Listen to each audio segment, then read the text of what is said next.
Campanya del Bany de Sang i Teixit de les Balears per captar nous donants, una campanya focalitzada especialment en els donants seronegatiu compatibles amb molt tipus de sang. En Pere n'ha parlat amb una jove en llicència per donar vida, que és precisament el lema de la campanya. Llicència per cercar vides és el nom de la campanya que llança i que acaba de llançar, de fet, el Banc de Sang de les Illes Balears, on se cerca agents, a més d'un grup sanguini en concret, el que va més cercat, els seronegatius. En parlam en primer lloc amb el gerent del Banc de Sang, Ismael Gutiérrez, molt bon dia. Expliqueu-nos per què van tan cercats, perquè ara també es fa reforç o es fa èmfasi en trobar aquest tipus de donants. Hem de pensar que el seronegatiu és el donant universal. Això vol dir que pot donar a tots els altres ciutadans i, a més, només pot rebre d'ell mateix. I aquest tipus de donant, que és un dels més demandats dels hospitals, només és el 7% de la població.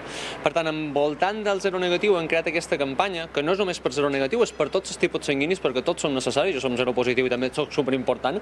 Però la idea, bàsicament, és que hem de crear feta xarxa. Feta xarxa social, però de veritat. Xarxa social de la real. De que el donant, quan vingui, rebrà unes instruccions i aquestes instruccions, bàsicament, en resum, és que es converteix en un agent del banc de sang per trobar altres donants. Hem de pensar que tots, tard o d'hora, haurem de menester una donació, una transfusió sanguínia, directa o indirectament. Tots coneixem alguna persona que ha rebut transfusions i tots el dia de demà tindrem o nosaltres mateixos, un amic, un familiar, que haurà de menester una transfusió. Si volem que aquell dia hi hagi una transfusió disponible, n'hi ha d'haver transfusions disponibles avui, n'hi ha d'haver donacions. Per tant, necessitem més donants i aquesta campanya el que fem és crear aquesta pedagogia i aquesta educació per incorporar més persones a la donació de sang. Per tant, una de les recomanacions podria ser començar cercant entre els companys de feina, demanar qui és seronegatiu i convèncer-lo perquè vingui a donar sang. Sí, sobretot mirar d'esbrinar si tenim gent al nostre voltant que podria ser donant de sang però no ho ha provat mai o té aquesta inquietud i animar aquesta persona que s'atraqui en el banc de sang i faci aquesta primera donació. Al final hem de pensar que només l'1,7% de la població de Balears és donant de sang. Tenim a més un problema d'envelliment poblacional, no només a Balears sinó de tot el món occidental, i aquest envelliment poblacional suposarà un greu problema a nivell de donacions de sang a mig termini, en uns anys. Per tant, hem d'incorporar més gent, sobretot més gent jove, per garantir que el dia que nosaltres mateixos necessitem aquesta transfusió hi hagi donacions disponibles. I d'Ismael Gutiérrez, gerent del Banc de Sang, moltes gràcies per atendre'ns i precisament ara parlarem amb aquesta gent jove que se cerca. Molt bé, moltes gràcies. I és que tenim just un exemple de donant seronegatiu i jove. Namar Llompart, qui ens acompanya ja, molt bon dia. Explica'ns el teu cas. Vas molt cercada ara, però també gent del teu perfil. Bé, jo la veritat és que som donant, només he pogut fer 2 donacions de sang per un tema de pes, que això és una cosa que després segur que quan vengueu a donar vos explicaran superbé. I la meva primera donació va ser un poc més caòtica perquè anava amb molta por i ho vaig fer en el meu poble, a Llumajor.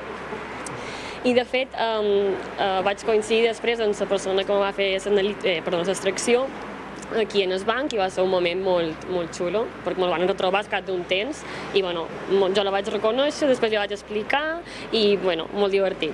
I a l'hora de fer la donació, bé, ella en concret, l'infermera de la unitat mòbil, me va distreure moltíssim. De fet, me va posar una cançó que jo volia, me va dir que escrivia un llibre i llavors sortiria si jo volia com a primera donació seronegativa. Va ser un espai molt divertit i se me va passar al final superràpid i superbé. I la segona vegada que vaig fer donació ja va ser aquí directament a banc i també un espai superdiferent,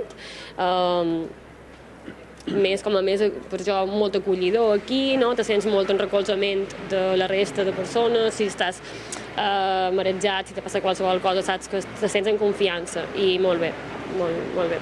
Ens has explicat com va ser la teva primera donació, però ara, sobretot, per saber també totes les persones que ens veuen com poden convèncer nous donants d'aquest grup sanguini, com et va arribar aquesta espurna de dir vaig a donar sang?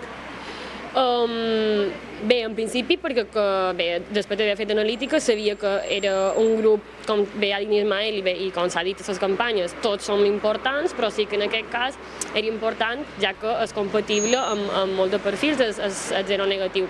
Llavors va ser una miqueta per tasca social, perquè en qualsevol moment jo me pot fer falta i a totes les persones que li pugui fer falta una mica d'altruisme i realment estàs una estona i fas una tasca molt important per tots i per un mateix. Realment és més senzill de lo que al final sembla millor de primeres. I demà, moltes gràcies també per explicar-nos la teva experiència amb aquestes donacions. Gràcies a vosaltres. Llavors, idò, s'usa aquesta campanya, llicència per salvar vides, on se cerca sobretot els zero negatius. Ja ho sabeu, tothom que pugueu trobar pel voltant d'aquest grup, ben convenient és que l'animem a donar sang, perquè més, precisament aquest grup necessitarà la donació només i exclusivament del seu grup per poder salvar situacions que en molts casos arriben a les extremes.